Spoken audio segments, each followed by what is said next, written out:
はい、皆さんこんにちは。ごきげんよう、腰痛マンでございます。本日ご紹介するお車はこちらですね。ZC31S 型の Swift スポーツとなります。なので、2代目の Swift スポーツとなりますね。JWRC に参加した最後のモデルとなるかと思います。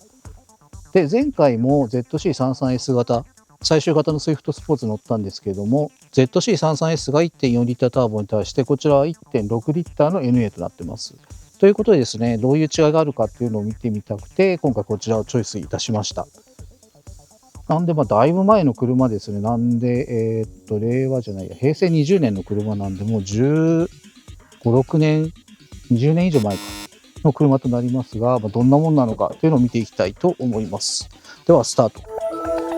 で、スタイルなんですけども、スタイルとしては、フロントスタイルは上半分はノーマルのスイフト。で、下半分はスイフトスポーツ用のバンパーとなってまして、フォグランプがついてたり、こちらがですね、網網のハニカム構造っていうんですかね、造形となっておりまして、スポーツ感というか、なんとも、この色だととっても8感が出てますね。個人的にはノーマルルックでも良かったかなと思うんですけど、こういう形となってます。この後のスイフトスポーツはみんな3ナンバーになったと思うんですけど、今回は5ナンバーサイズの幅のままということとなっております。で、サイドビューですね。サイドビューは特に変わんないというとあれなんですけど、ノーマルに対してサイドスポイラーがついたりというところとなっておりますね。で、タイヤはこちらですね、215の40の17インチということで、ノーマルだと確か16インチだったんで、だいぶ大きなタイヤがついております。で、オズレーシングのホイールがついているという形となっておりまして、結構凄みのあるサイドビューとなっております。で、リアですね。リアはですね、こちら、リアスポイラーがついておりますというところで、これが黒でアクセントになってますというところと、あとは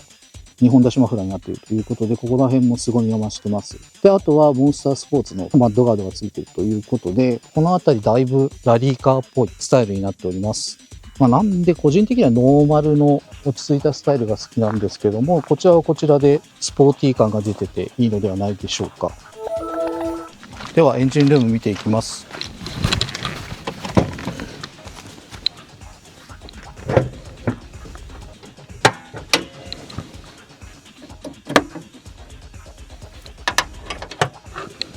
はい、こちらエンジンルームですね。かなりコンパクトですね。ノーマルの時は結構スペースがあるように見えましたけど、ホイールビーとなかなかコンパクトなエンジンルームとなってます。で、こちらスズキのマークが眩しい、ここエンジンカバーついてるこちらは M16A 型エンジン 1.6 リッタ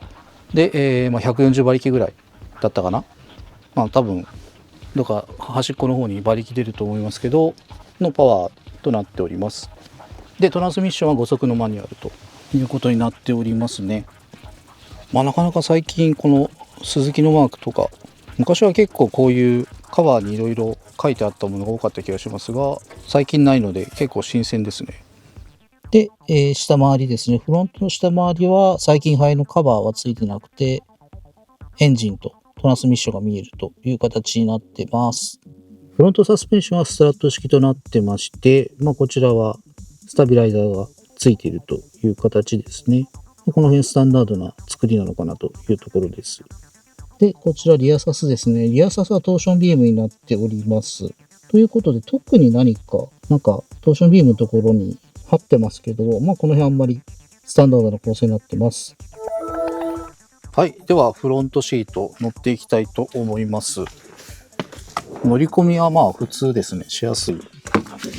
です。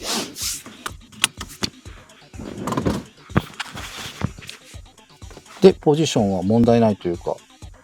いいですね。ちゃんとペダルの位置も問題なく、で、フットレストもちゃんとついてまして、いい感じですね。シートなんですけど、サイドは硬いんですけど、座面は柔らかめかな。この形から予想されるほど硬くないっていうシートかなというふうに思います。もうちょっと硬くてもいいなーっていうところあるんですけど、乗っててそんなに腰が痛くなったりはしなかったので、全然問題ないかなと思います。で、ステアリングはチルトのみというのがちょっと残念ではありますが、しょうがないですね。これで調整して合わせていきましょう。シート、このバケットタイプのシートですけど、シートリフターがちゃんとついてます。なので、上げてみますかね。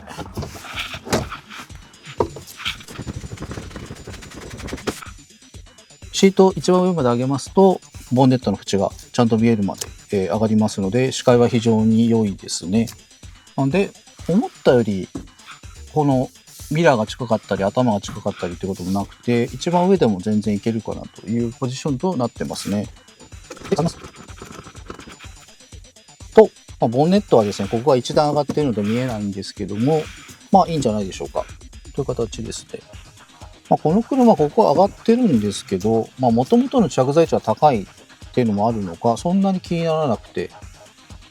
見やすいですね。で、あとこの辺に、レバーにつけられなかったのか、フォグランプのスイッチっていうのと、懐かしのコインホルダーがついてますね。で、トランスミッションは5速のマニュアルになっております。で、パターンは H 型のいつものやつなんですけども、なかなかコクコクと入っていい感じですね。ただ、やっぱり経年劣化というか、距離走ってるからか、ちょっと3に入りにくい時があるかなっていうのはあったりはしますけど、なかなかいいと思います。クラッチペダルはちょっと重いかなって感じですね。で、あとはアルミペダルになってて、結構質感というか、踏んだ感じのカチッと感がいいですね。で、スタイリングなんですけども、スタイリングは革巻きですね。で、こちらですね、ツルツルの革巻きで、なかなか握りがいがあって、太めでいいのかなというふうに思います。で、こちらですね、自体柄というか、スタイルはついてた気がしますけど、こちらはスイッチはないということで、ホーンのみのシンプルなスタイリングとなっております。で、メーターですが、こんな感じとなっております。クラッチ踏みながらエンジンかけると、こういう感じ。ノーマルと同じかなというメーターとなっております。で、この辺も同じですね。距離は驚きの178,331キロとなっております。エンジン音はするんですけど、振動は、若干スタイリングにきますけど、それ以外プルプルするっていうのはなくて、やっぱこの辺いいなっていうのがあります。はい、って感じです。ではですね、リアシート見ていきたいと思います。で、リアシートこんな感じですね。リアシートはノーマルと変わんないですけど、なんでこの辺赤いステッチが入ってたり、赤と黒のファブリックになってたりというところとなってますね。で、座り心地。座り心地ですが結構柔らかいですね。ノーマルよりなんかやばい気がするのは気のせいか。表面の素材の違いかもしれないですけど、結構柔らかい感じがします。シートバッグの高さはまあまああるんですけど、ヘッドレストが前に張り出してますので、快適に座るんだったらこのヘッドレストを上げないとちょっとこの頭が押される感じがありますけども、座れるかなというスペースになってますね。椅子の下に足も入るので、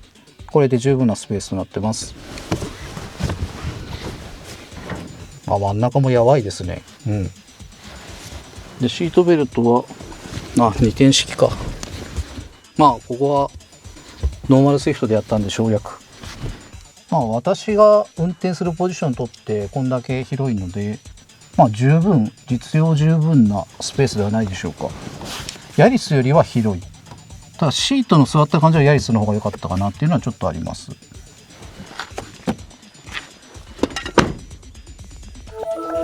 で、こちらフロントのドアトリムですね。フロントドアですが、ここはハードプラにステンレスっぽいプラのパネルが貼ってありますね。で、ここは不織布みたいなファブリックが貼ってあって結構固めですね。上にはスマホが縦に入るポケットがついてますと。あとはここに A4 ぐらいの書類入れですかねが入るような物入れがついてまして、ドリンクホルダーはなしというのはノーマルと変わらないとなっております。で、純正オーディオがついておりますね。なかなか最近ないので逆に新鮮かなというところがございますね。で、エアコンはプロオートでございます。ピアノブラックのパネルにダイヤル式のボタンで風量と温度を調整しますというものとなってますね。なんで、基本フルオートでいいかなというところですね。こちらですね、ノーマルも同様だったんですけども、センターコンソールの付け根部分にはこのようなトレイがありまして、ちょっとゴムっぽいので、こう物を置いても滑れないかなというところが良いですね。で、手前にはドリンクホルダーが2つあります。ちゃんとベロもついております。で、真ん中、微妙だな。もうちょい小さいスマホなら置くことができますね。という感じでした。で、この部分ですね、ここにはアクセサリーソケットがちゃんとついていますというところとなっておりますので、このセンターコンソールの奥とかについてなくて、ここの手前についてるんで非常に良いですね。こちらですね、サイドブレーキとなってます。これはノーマルと特に変わってないかなというところですね。で、あとここにですね、横滑り防止装置のオフのボタンがありますが、これ10秒ぐらい長押ししないと切れないようになっているので、そうそう簡単に切らせないよっていう形のボタンとなってますね。はい。で、こちらセンターコンソールの後ろ側には、ドリンクホルダーというか、小物入れというか、がついておりますね。リアシートからアクセスできる小物入れというか、ペットボトル入れはここしかないので、ここに入れるのが唯一となります。で、ノーマルだとですね、助手席の後ろ側にシートバックポケットがあったんですけど、こちらのバケットタイプのシートだと、そちらがなくなってますので、ちょっと使えないかなというところとなってます。で、あとここにグローブボックスがあります。ちょっとちっちゃいかな、説明書等々を入れて、それでいっぱいいっぱいという感じですね。横には広いので、この辺り、ペットボトル入れて、しまった。横には広いので、なんかいろいろ使えそうな感じではあります。はい。はい、こちらリアドアのトリムでございますね。で、ドリンクホルダーなくて、スマホが置けるぐらいのポケットがついているというところとなっております。荷室を見ていきたいと思います。ここを押して開けましょう。荷室はこんな感じですね。こちらですね、ラゲージボードがついておりますので、シートを倒した時にフラットになるようになってます。で、これがあるためにですね、もともとダメだったかな。もともとダメだったかもしれないですけど、買い物かごは縦では入らなくて横に入れる形になりますね。で、この時の荷室の長さは、99センチ。1メートルですね。前もそうだったかな。前も1メートルだった気がしますが、1メートルです。奥行きは、ラゲージのガードの部分まで48センチということになっております。ここ、ラゲージボードを開けますと、こういう風にフルに使えるようになりますという空間が広がっております。なので、ボードがある時の高さっていうのは69センチとなってます。で、ボードを引っ込めると88センチということで、だいたい20センチぐらい違うことになりますね。はい。で、こちらはパンク修理キットになってますね。で、こちら、シートを倒しますとどうなるかというと、こういう感じでフラットな荷室になりますね。で、このボードがある時の荷室の長さは、だいたい100。で、斜めの長さは、前のノーマルのスイフトと変わらないと思いますが、一応測りますと、斜めの長さは144センチですね。となってます。結構頑丈そうなんで、私が力をかけても壊れそうにはないので、なんとかなるんではないでしょうか。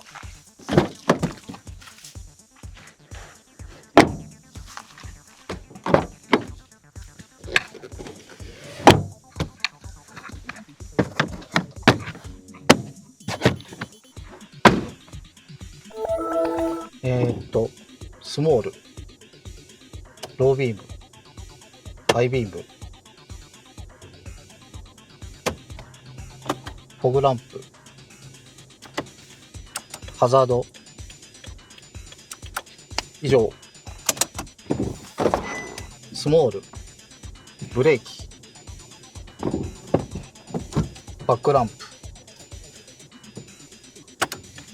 ハザード。はい、ただいまスイフトスポーツに乗っております。2台目ですね。ZC3 型でございますね。で、こちらなんですけど、個体の特性なのか、まずクラッチがですね、すごい手前でつながるので、ちょっとその辺が、これはクラッチの調整すればいい話なんで、大した問題ではないんですけども、ってところがあります。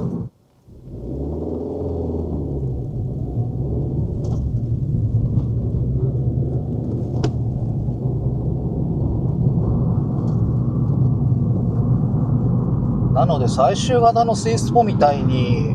ものすごく速いっていう感じ、踏んだらすごいターボの下級が始まって速いなっていうところは正直はないですね。なんで80キロぐらいまではその 1.2 リッターの車とかと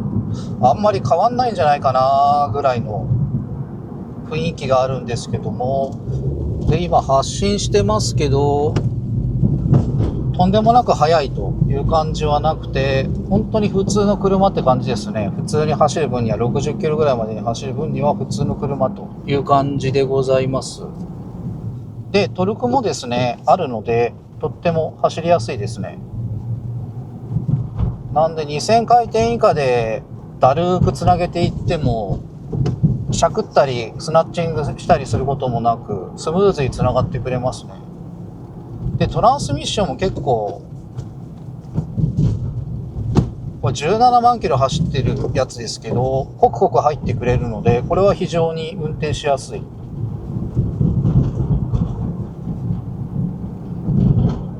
なんで低いギアにして、低いギアで思いっきり踏んだらそれなりに走りますけども、ホイールスピンしながらとかそういう感じで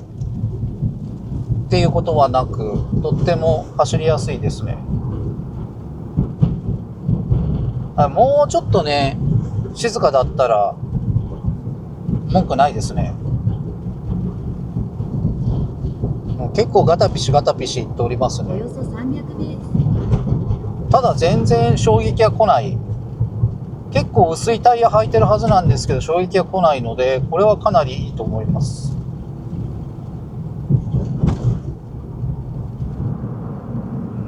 日本車的な軽さがありつつも、ヨーロッパ車みたいなフラット感と乗り心地の良さっていうのを持ってる車だなというところがあります。で、ブレーキは、リニアにスーッと奥の方まで踏み込んでいって効くタイプなんで、最初から最後まで同じような動力で同じような効き方で効いていく感じで、これはこれでいいのではないかと思います。で、あとシートはレカロっぽい、バケットシートなんですけど、コペンのレカロの方が背中が硬くてよかったな。これはもう普通のシートですねと。バケットの形をした普通のシートだなっていう感じですね。で、今上り坂、一般道上り坂なんですけど、4速でも普通にスルスル上りますね。この辺ターボじゃないですけど、トルクがあって楽です。で、さすがに3速落としますけど、3速でも全然、さすがにちょっと厳しいか。で、今2速。3速。トルクがあるのでゆるゆる上りますね。これは非常に走りやすい。普通の車と同じように取り扱える癖がない車になってますね。で、乗り心地も良いということで、あとうるさいだけというのがちょっとたまに気づかなというところですが、これ非常にいいんじゃないでしょうか。これもう20年以上前の車、20年以上前に最初に出た車なのにこんなにいいとは思いませんでした。いや、いいなぁ。高速道路に来ましたので、いつもの70キロ100キロやっていきたいと思います。はい。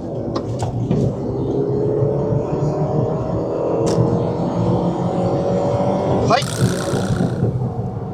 ちょっとダメだったな。はい。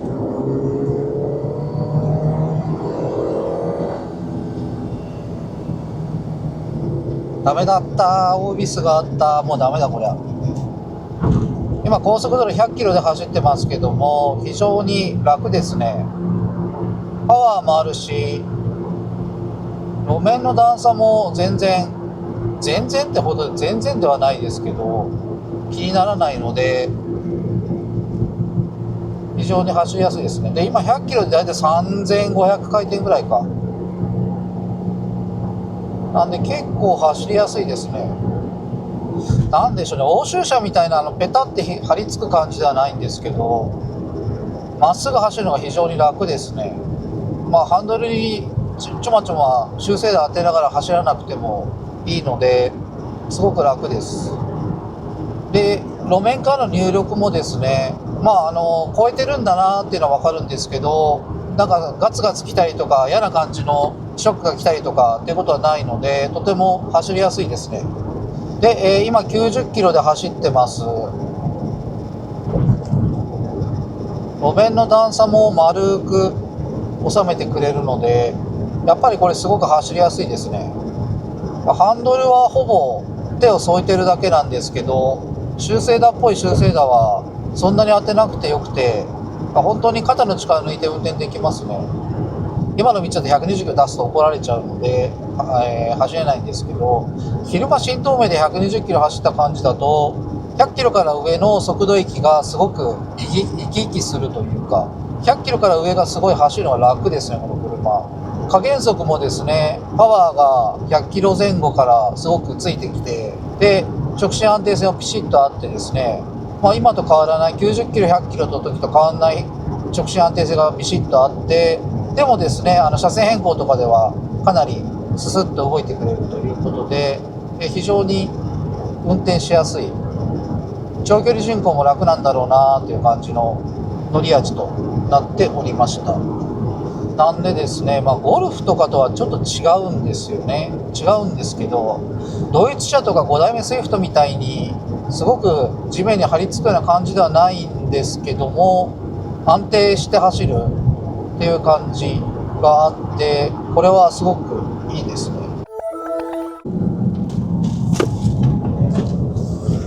はい山坂道の上りですけれども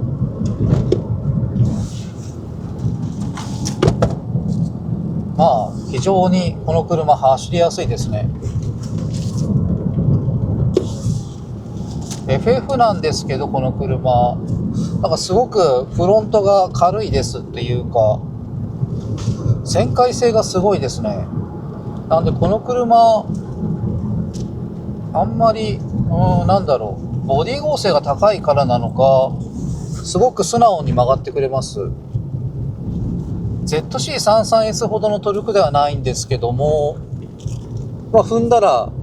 十分加速してくれるトルクっていうのが出てきてですねちょうどいいですね。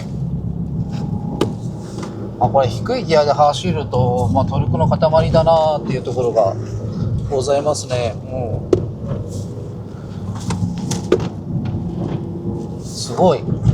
リアもグーグって巻き込むように曲がってくれるので非常に走りやすいですね。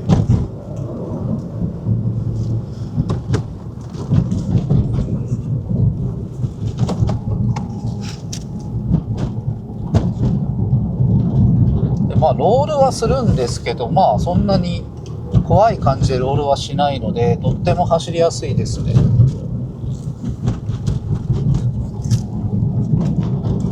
いやこの切れ味というかこのカーブの曲がり方はすごく気持ちいいですね。なんで、とても良いといったあれなんですけどちょっとなんかハンドルを握っててニヤニヤしちゃう感じの車になってますね。下道でも扱いやすくなんか癖もなくすげえ速いやべえっていうところもなくで山坂道だとすごく危なげなく曲がってくれるっていうことで私としてはこれ非常にいい車なのではないでしょうかと思いました。なんで、ZC33S と比べるとどうなのって話なんですけども私としてはこっちの方がいいなっていうちょっとターボは激しすぎるというところがありますので、私としましてはこの NA でかつですね乗り心地もこっちの方がしっとりしてるというかなんでしょう、もっと ZC33S は上下に乗り心地はいいんですけど、もうちょっと上下にボヨンボヨンってする感じだったんですけど、こちらの ZC31S はこうもっと落ち着いた感じの動きになってますので、これはいいかなっていうところがありますね。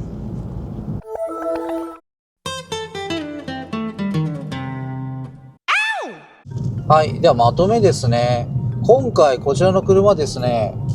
点数は5点です。で、私の欲しい度は 100% かな、いや 80% かな、いや 100% にしとこう。こちらですね、ZC33S ほどすごく速いっていう演出というか感覚はないんですけども、この落ち着きがある中、このカーブ中の落ち着き、あとは高速道路での落ち着きっていうところ、この辺りが非常に良いですね。なんでまずは一般道でもすごく使いやすいですね。癖がなくて普通に乗れますというところがとても良いです。で、山坂道で上り下りはですね、トルクがあって、ほぼ3速4速オートマで走れますというところですねが非常に良いですと。で、高速道路もですね、山坂道であんだけくるくる回る車なんですけども、それでも直進安定性がビシッとあるというところで非常に良い車ですね。なので、オールマイティに使えるかなっていうところもあって、これは今回乗って良かったですね。こちらの車だいぶ古いのでですね、おすすめはできないというんですけども、もう20何年選手なんで、部品代とかそのメンテナンス費用がかかっても問題ないというような人、そういう覚悟がある人でしたら、この 31S っていうのはいいんじゃないでしょうか。で、あとあれですね、タイヤ、多分これタイヤが215でだいぶ太いので、直進安定性はその恩恵なのかなっていうところあるんですけども、それでもこのヒラヒラって曲がれる感じっていうのはすごくいいなぁなんて思いました。ということでですね、今回もご視聴いただきありがとうございました。面白かったら高評価やチャンネル登録をお願いいたします。では次の車の動画かガジェットの動画でお会いしましょう。さようなら。